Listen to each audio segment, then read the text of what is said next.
দীর্ঘ অভিনয় জীবনে এরকম ঘটেনি। ধারাবাহিক অনুরাগের ছোঁয়া শেষ হতেই কেন ক্ষুব্ধ নায়ক রাহুল?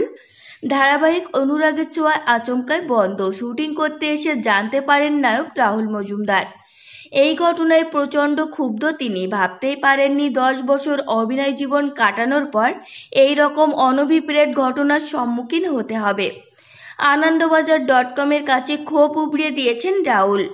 কথা প্রসঙ্গে সাফ বলেছেন, আমার বলা হয়েছিল ধারাবাহিকটি এখনো অনেক দিন চলবে। অনেক ভালো কাজ ছেড়ে দিয়ে তাই রাজি হয়েছিলাম।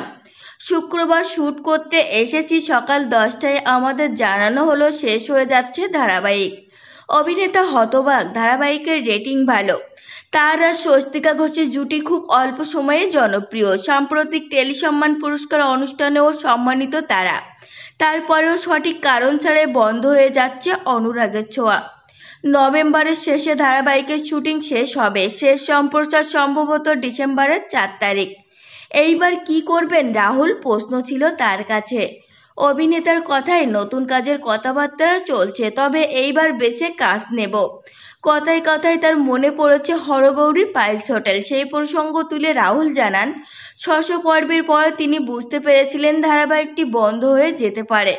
তখনই তিনি ধারাবাহিক ছেড়ে বেরিয়ে আসেন। নায়কের দাবি, এরকম কোনো পরিস্থিতি অনুরাগের ছোঁয়া ধারাবাহিকের ক্ষেত্রে তৈরি হয়নি, তাই আচমকা ধারাবাহিক বন্ধের খবরে তিনি বিরক্ত। খবর, অনুরাগের ছোঁয়ার জায়গায় আসতে চলেছে স্নিগ্ধা বসুর নতুন ধারাবাহিক মিলন হবে কতদিনে। তো ফ্রেন্ডস, এই ছিল আজকের ভিডিও।